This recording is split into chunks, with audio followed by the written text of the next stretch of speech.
Imaginons que je suis le président d'un nouveau pays et toi aussi tu es le président d'un nouveau pays et on est voisins. Tout d'abord, félicitations. Là, mon pays est assez développé, le tien pas trop, mon pays a une très bonne économie, le tien pas trop. Mon pays a une population qui vit pas mal, le tien pas trop. Mon pays est stable, toi il est en guerre. Bref, chez toi c'est la merde et chez moi tout va bien. Et donc, dans ton pays, une guerre civile éclate en raison de la pauvreté et tout ce genre de choses et tralala. Et moi, qu'est-ce que je fais? Eh bien, je décide de construire un mur. Voilà.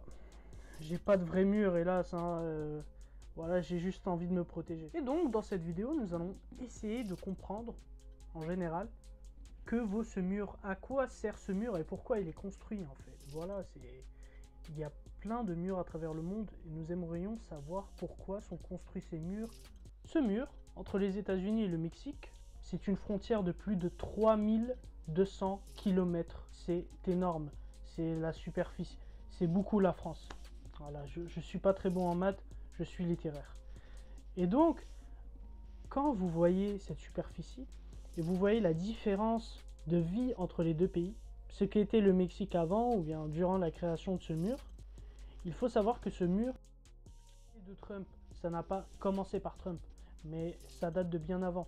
Il faut déjà savoir que ce mur est construit depuis Bill Clinton, qui lui-même est un président démocrate. Sous Bush, ça a été développé. Sous Barack Obama, ça a aussi été développé.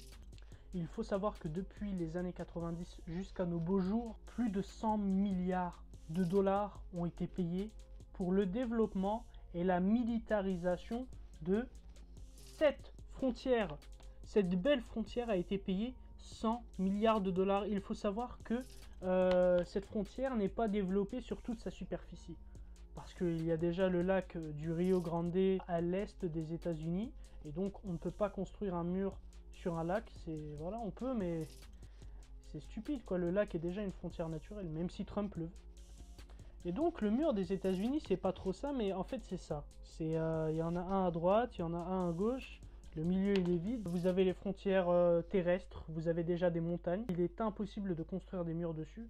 Donc l'idée de Trump de remplir totalement cette frontière de murs est impossible. Vous avez les lacs, vous avez les montagnes et surtout la frontière sera extrêmement coûteuse. Il y a eu l'initiative de Trump de débloquer environ une vingtaine de milliards de dollars pour la construction du mur, sachant que ce calcul n'a pas été ajouté la main d'œuvre, cette main d'œuvre bien sûr qui viendra du Mexique. Ouais, ouh là là. Par cela, j'ai décidé de faire un top 5 des meilleurs murs dans mon classement. Voilà, les murs, enfin les murs, les barrières, tout ce qui est frontière construite entre deux pays. Voilà, c'est cadeau. Numéro 5, nous commençons ce classement avec un mur fait de sable.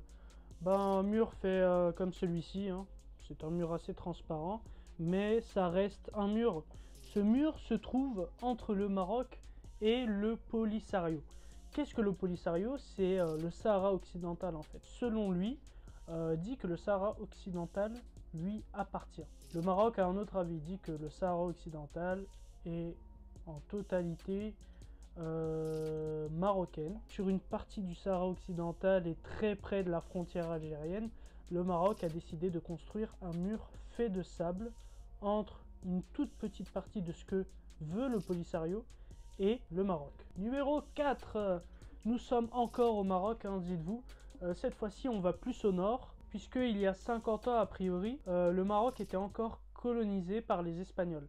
Et lorsque les Espagnols ont décidé de quitter le Maroc et que le Maroc a eu son indépendance, des petites terres très petites sur le territoire marocain sont restées sous contrôle espagnol, sous protectorat espagnol. Ces deux terres sont Ceuta et Melilla. Ce sont des territoires stratégiques pour le Maroc, en terre africaine, et donc ça ne peut faire que du bien pour les Espagnols. Il faut savoir que, hélas, pour les Espagnols, cette terre est ces deux terres sont un énorme problème pour eux actuellement. Effectivement, avec l'augmentation de l'immigration africaine vers l'Europe, avec des pays qui ne sont pas dans de bonnes conditions, des pays où se trouvent des guerres civiles, des famines, ce qui fait qu'il y a une forte migration vers l'Europe. Numéro 3. En numéro 3, j'ai décidé de parler de la Corée du Nord. La Corée du Nord et la Corée du Sud. Ces deux frères ennemis qui ont été dans un temps un seul et même pays. La guerre froide qui a fait que ce pays s'est divisé en deux. Une Corée du Nord communiste et une Corée du Sud capitaliste jusqu'à nos jours. Une des zones les plus militarisées, une des zones les plus sûres de barbelés, très grands, très contrôlés.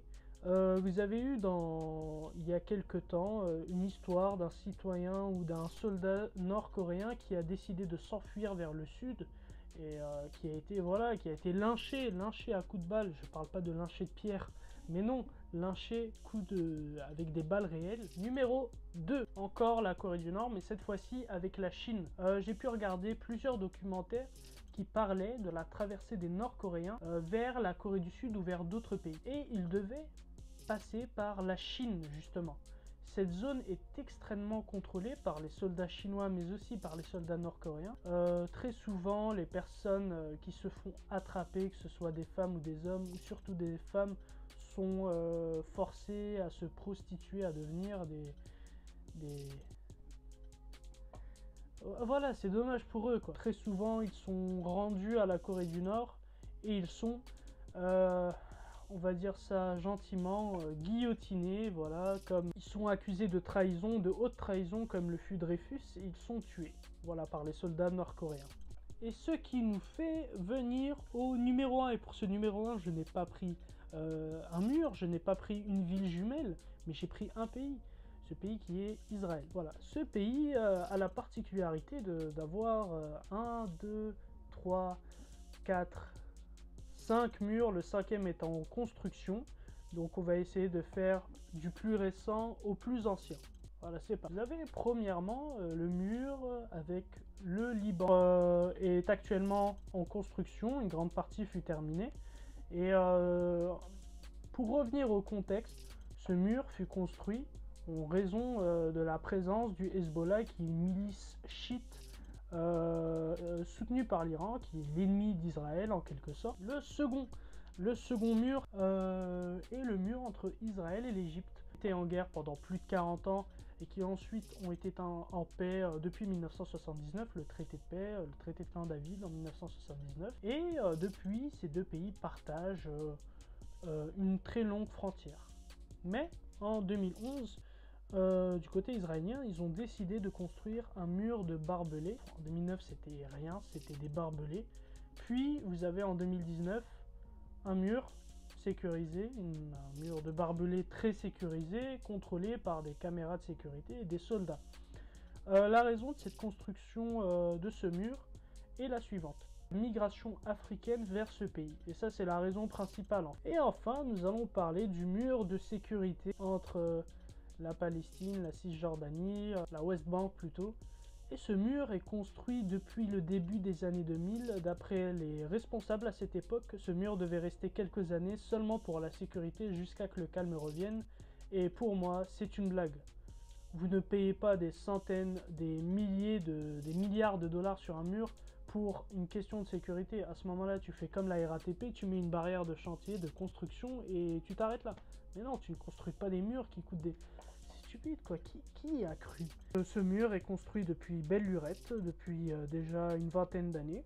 Et il compte rester, je pense. Et donc, vous me dites, après tout ça, pourquoi tu nous parles de ça? Pourquoi nous déstabilises-tu? Pourquoi tu nous fais chier avec cette histoire? Moi, ce que je veux dire par là, c'est que depuis la fin du mur, la chute du mur de Berlin, il y avait une dizaine de murs dans le monde, et actuellement, il y en a une cinquantaine. Ce qui veut dire que dans ce domaine, il n'y a pas une réelle évolution. Sauf en Europe et à l'intérieur de l'Union européenne, la création de l'espace Schengen seulement fut une réussite dans ce domaine-là. Mais d'un autre côté, c'est assez mauvais, nous pouvons dire que c'était pas trop... quand on y pense, c'est pas vraiment la chose à laquelle on s'y attend.